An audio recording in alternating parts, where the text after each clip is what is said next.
Hey guys, TeamVLR George here, back again, and this time around with a Cosmo True King deck profile. So recently I uploaded some Dev Pro duels of this deck. You guys may have seen it, you may have not, go check it out if you have it. Really good deck, really versatile, not a lot of people are talking about it right now. So I want to show a profile of it, and I have the deck now, so let's do it. Start off with the main deck, of course, as usual. So I'll start off with the True Kings, I guess. I'll lay them all out for you guys. Okay, so I don't run all of them. I don't run Agnamazon. And that's because Agnamazon, if you didn't know what his effect was, is when he's destroyed, you add a True King from your graveyard to your hand, which isn't really good. It's very slow, especially in a deck like Cosmo True King, because the only way I'm summoning these guys is by destroying another one of them, right? So I don't have any other fire types except for himself. So if I have him and then another one of him, I'm not going to summon VFD most of the time. And this deck goes first all the time. And your graveyard is not going to be set up going first, right? You're not going to have anything in there. So he's kind of useless. So I just took him out for other cards. It's not necessary, but yeah. I went to the good True Kings for this deck.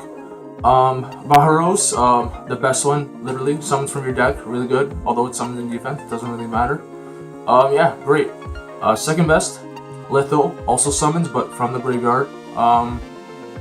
He's great too. Obviously, you have to set up a graveyard with diagram plays though. But he's great. And then Mariamne, the third best, searches from your deck, so it thins it out. Really great. So yeah, again, going back to the thing with Cosmos being dark and light, you're not going to have other attributes, so you're going to have to destroy one of themselves to summon them. And you would think you won't summon VFD that often, but I'll show you later why we do. But in any case, if you have one of him, destroy him with diagram, search whatever you want, I guess maybe a Litho, and actually summon a Litho, and then you can summon the Litho and then summon this back, that's VFD. If you have a Mariamne, destroy with diagram, search 2 waters, which is this guy, or search 2 earths, which is this guy, and then summon VFD like that. Litho, it's a lot harder if you only have one Litho, you have to kind of set it up, but yeah, really easy to summon VFD. So those are the True Kings. Now for the Cosmos. 1 Dark Destroyer, because we can only play 1, unfortunately. Sad face. 2 Forerunner. Untargetable Cosmo ship. I like to play 2 of it, really good. Good for late game and time game, because you do gain life points. Also a decent body, 2800 attack. 1 Dogfighter. This is kind of a unique tech. This is kind of like a control deck, so the tokens are very useful whenever you get to summon them. And he has decent defense as well. Also, just having higher level Cosmo ships is good because you can just float down to maybe Slip Rider or Dark Lady. So yeah, having a level 6 is good. And then the other level 6 is Landwalker. Great going first. I usually side him out if I know I'm going second because he's good to dodge Interrupted and Raigeki because of his effect. And other than that, he's not really useful for much. Now for Slip Rider, really good. You float with this guy all the time, either for Infinity or for a set rotation play. I'll show you later. I still run Draven really good, especially in back row heavy matchups. The 1 Dark Lady, because I couldn't fit more than 1. Maybe I'll try to eventually. I would like to have 2, so I can maybe use a Tin Can effect and still have 1 in deck if I miss it. But yeah, great at 1. Obviously, you need this in this deck. It's a very negate heavy deck. Still 1 Farm Girl for the OTK plays, really good if you have her, especially with Itelli, although Itelli's also at 1. 2 Strawman, really good as well. You do some sort of Dragonic Diagram play, and then maybe float into this and then summon the ship you just destroyed, and then maybe set up other plays. Really good. And then finally, still 3 Tin Can. Honestly, this is decent enough if you just open this. If you just break horribly and you have one of these, it's still okay.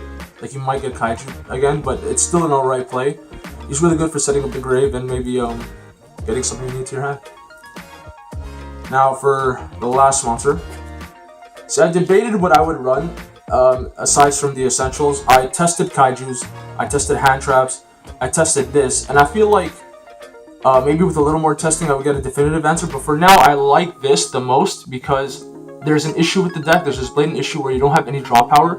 You just can't fit it, especially in a 40 card deck. Maybe eventually with a 60 card like Metalful Cosmo deck, you can fit like Pot of Desires, but for now in a 40 card deck, you don't have any draw power. So this is good to cycle, especially with a diagram and maybe a true king. If you have to summon it, you can destroy one of these. Really good to cycle. You can get cards you need in your hand, and he's also good for rank 3 plays, of course. So Bamboo Boom's awesome. That's what I decided to play. Now for the spells. So again, the whole deck is based off Dragon Diagram. So you want to maximize your chance of getting that. Otherwise, you're never going to summon VFD. You're just going to draw like True Kings by themselves, and they can't summon themselves without another True King with the same attribute. So I run 3 Terraforming, of course. Again, good card. Searches good cards. You need that. But then also, this deck can run Set Rotation, which is a very underrated card. Amazing card. Came out of Maximum Crisis as a short print, if I'm not mistaken. But yeah, so you set a field spell on your side of the field and then your opponent's side of the field, both from your deck. And so in Cosmo, usually you'll set Cosmo Town on your opponent's side of the field and Diagram on your field. And then if you get Slip Rider out, you can destroy their Cosmo Town, get a search. Maybe search Dark Destroyer if you need it, or Dark Leader, something like that. So it's really great for that. But on top of that, it's a quick play spell. So on your opponent's turn, if they're using field spells like Dragon Diagram and you activate it, you can chain this and you play the set field spells on top of that. And another thing with this card is if one of the cards are still set, either your field spell or your opponent's field spell, no other field spells can be activated on top of that. So then for that turn, your opponent can activate field spells unless they have like an MST or something. So really great in this deck. Effectively acts like 3 other Terraformings, which is really good because you always want to see Dragon Diagram. Okay, so Cosmo Town, the main engine of the deck. You need this to recycle, you need this to shuffle, you need this for a lot of things. Also great for searching. And then finally, Dragon Diagram. You need that, of course. You need 3 of these babies. Really expensive, but it's really not a deck without this. And then 1 E-Telly, just in case. Now for the extra deck, we have 2 VFDs.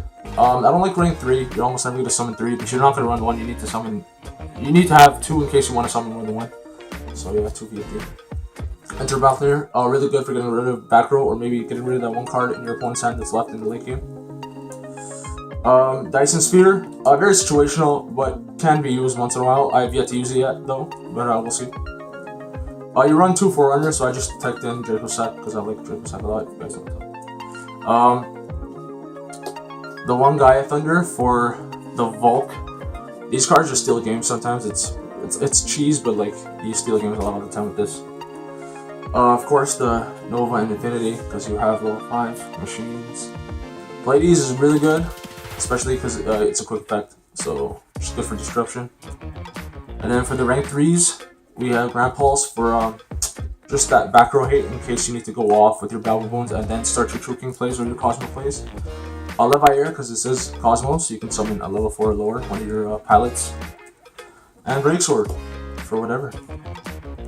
You also have 2 Strawman, so Sky Cavalry is good. And then you run 2 level 1s, so you run Dual Hand, which is nice in certain situations. Okay, now for the side deck. 3 Gammies. You're not running any interrupted, so I just maxed out on the the Gammy, so you need that. Of course, Kaijus are amazing. 2 DD Crow for the Zoo matchup or any graveyard based matchup. Paleozoics if you see them anymore, or 60 card until they're done. Good for that. Ghost Ogre, everyone's running field spells right now, and it's good for certain monsters as well, so you need it, especially in Cosmos, because he's a psychic, so you can summon it off E-Telly. The effect can also be used on the field if you guys didn't know. So you can summon it off E-Telly in your opponent's turn, and then maybe bait on an effect and activate it on the field. So it's good for that if you didn't know. Basically, the only back row hate Cosmos can afford. You can't afford the cost of Twin Twisters, and you can't afford the life points of Cosmo Cyclone, because you do use life points of Cosmos. So yeah, 2 MST, in case you need it. 2 Chalice for those pesky Dridents and VFDs, really good for that. The 1 Cosmojo, I'd really love to fit this in the main deck, but I feel like it's a very going first card, and if you don't see this, it's just never useful after the fact. So I tech in 1 if I'm facing a deck that I just can't get over a certain monster, maybe Chaos Max or something like that. And I see it once in a while, it's useful for that. And then finally, 3 anti-spell. We do run, I think, more than 10 spells, which usually you don't want to run anti-spell with that. The thing is, all the spells I run are used on my first turn, right? They're all activated, they're all field spells, there's nothing I hold on to. So anti-spells is really good for that, because field spells usually stay on the field for a long time unless they get destroyed. So yeah, anti-spell, great card in this deck. So yeah, that's the entire profile. Test it, tell me what you guys think down below. This isn't the final build, but again, this is where I'm at right now, and this is how I like the deck currently. So test it, tell me what you think, and yeah, TeamVLR's George is out.